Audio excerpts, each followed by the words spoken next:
Déployée par le gouvernement depuis le 3 septembre 2020, France Relance soutient les forces vives du territoire face à l'impact de la crise sanitaire et les accompagne pour relever le défi de la transition écologique.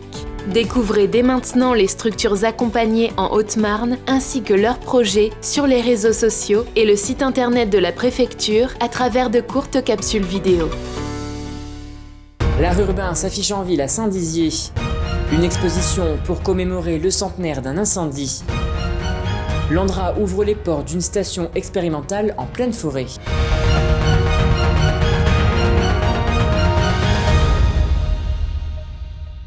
Bonsoir à tous et bienvenue dans votre journal du mardi 12 octobre 2021 et ouvrons cette édition avec de l'art. Vous les avez certainement aperçus depuis quelques jours, des artistes ont investi le cœur de la cité bragarde afin de ramener un peu de couleur et de révéler la ville.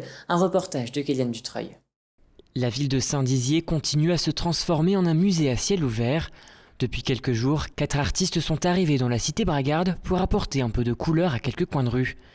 La municipalité a fait appel à la maison de production d'art Quai 36 pour la création de 4 fresques monumentales dans la ville. Là, l'idée était d'arriver à faire comme un parcours, un fil rouge qui va de l'hôtel de la gare à l'hôtel de ville, où on célèbre notre patrimoine. La gare, c'est une porte d'entrée de notre ville. Aujourd'hui, elle n'est pas très belle. Donc on va refaire l'espace public, l'espace urbain, ce sera assez beau. Et en plus, il va y avoir 4 œuvres qui vont rythmer le parcours des passants ou des gens qui arrivent à Saint-Dizier. 4 artistes ont été sollicités pour réaliser des œuvres uniques sur ce parcours, destinées à être pérennes et qui illustrent le passé de la ville, le patrimoine industriel, mais aussi l'art nouveau. L'idée était aussi de pouvoir raconter ce cheminement, la nature qui est très riche ici et présente, Guimard qui a une histoire très forte avec le territoire, mais aussi finalement la fabrique quotidienne de ce qui fait la vie de la ville à travers cette fête qui en est un des moments et qu'on a voulu sublimer à travers la réalisation de cette fresque. Souvent habitué à travailler dans les capitales telles que Paris, Tokyo, Mexico ou encore Moscou, Quai 36 a accepté de relever le défi de peindre dans une ville moyenne. Amener l'art au cœur du quotidien des bragards et donner une nouvelle palette d'expression artistique, tel est le message de la municipalité. Produire de l'art dans la ville, c'est un acte essentiel, à la fois de pouvoir l'offrir aux yeux de tous dans l'espace public, c'est la manière la plus démocratique qu'il soit de rendre un accès possible à la culture. C'est des lieux où franchement il faut qu'on soit heureux de vivre là. Et on l'a vu avec les grandes terrasses, avec cette envie de vivre dehors. Et bien puisqu'on vit de plus en plus dehors, et bien faisons en sorte que ce soit de plus en plus beau. Les artistes travaillent donc d'arrache-pied pour terminer leurs œuvres le plus rapidement possible. Les bragards pourront ainsi admirer le résultat final le 21 octobre prochain. Il y a 100 ans, en 1921, un important incendie a eu lieu dans la commune de Loisy-sur-Marne, près de Vitry-le-François. Fort heureusement, il n'y a pas eu de victimes, mais d'énormes dégâts matériels. 50 maisons ont été ravagées par les flammes. C'est dans ce cadre qu'une exposition a eu lieu pour mettre en lumière cet événement. Un généalogiste a participé pour mettre à disposition un arbre généalogique de la commune où ils ont pu retrouver des descendants de l'incendie. Écoutez. Il y a Christophe Martin, un habitant de Loisy-sur-Marne, qui nous a suggéré cette thématique il y a quelques mois au niveau du conseil municipal. Il nous a envoyé un PowerPoint déjà assez bien ficelé. Et puis l'idée en fait a mûri au sein des groupes de réflexion. Et puis est venue l'idée de faire une exposition au moment de la fête patronale, puisque cette année c'est une année forte, puisque c'est le centenaire de l'incendie de 1921 qui a été un événement vraiment marquant dans l'histoire de Loisy, puisqu'il a ravagé 50 maisons, ce qui représentait pratiquement un tiers du village à l'époque. Et on avait parlé de cet incendie dans la presse nationale jusqu'à Alger, dans les nouvelles d'Alger. Donc c'est pour ça qu'il nous semblait bon de faire cette exposition aujourd'hui, parce que ça fait partie du patrimoine de notre commune. On n'est pas très sûr, selon les journaux, de l'origine de l'incendie. Il se pourrait que ce soit un train qui est passé, des flamèches qui ont mis le feu au champ et l'incendie s'est propagé au village. Ça s'est passé vers 10h du matin. Tout le village a été évacué. Par bonheur, il n'y a eu aucune victime physique. Il n'y a eu que des dégâts matériels.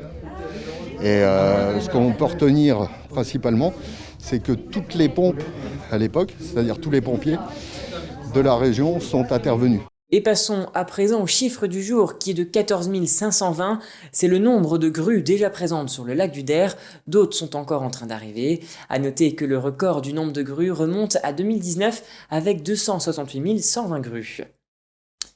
À Montier-sur-Sault, durant la fête de la science, l'ANDRA, l'Agence nationale pour la gestion des déchets radioactifs, proposait des visites de son site expérimental. 3 stations biogéochimiques ont donc pu être ouvertes. La verdure recouvre en grande partie son domaine.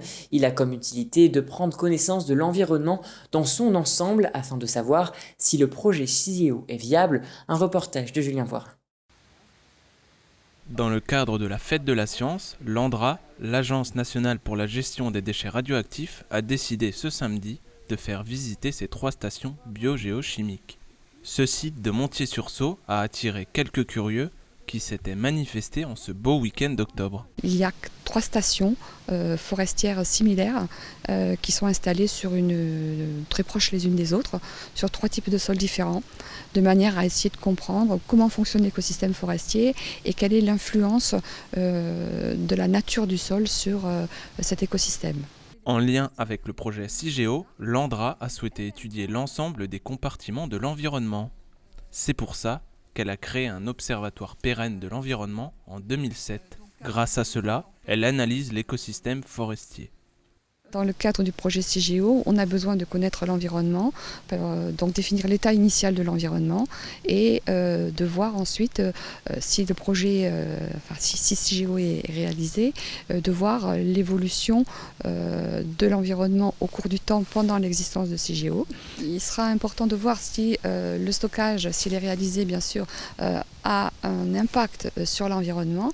Donc il doit y avoir un suivi de cet environnement et alors pas simplement de faire des mesures, mais il faut également faire de la modélisation et voir en fait quels sont les paramètres qui sont liés aux variations climatiques.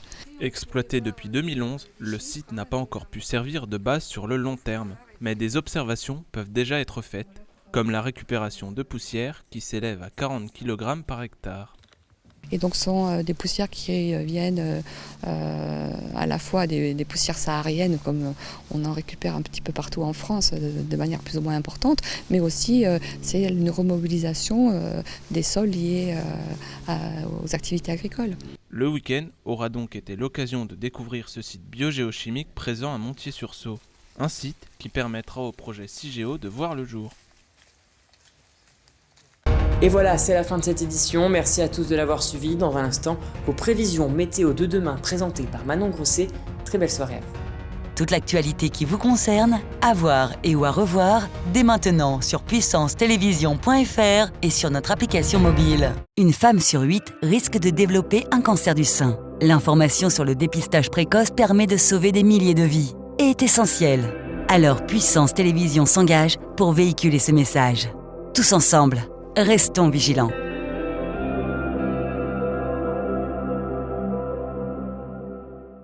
Besoin d'envoyer des fichiers, même de très très gros fichiers?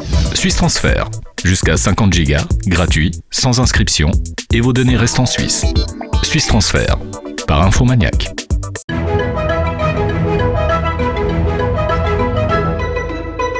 Bonsoir à tous, demain matin le soleil sera présent sur le triangle avec du brouillard à Chaumont. Côté température, on annonce un petit 4 degrés à Saint-Dizier. Demain après-midi, quelques nuages seront présents, on attend jusqu'à 14 degrés à Vitry-le-François. La soirée de demain s'annonce dégagée avec 8 degrés à Bar-le-Duc. Demain nous fêterons les Gémeaux d'Aurillac et nous perdrons 3 minutes de soleil. Très belle soirée avec Puissance Télévision.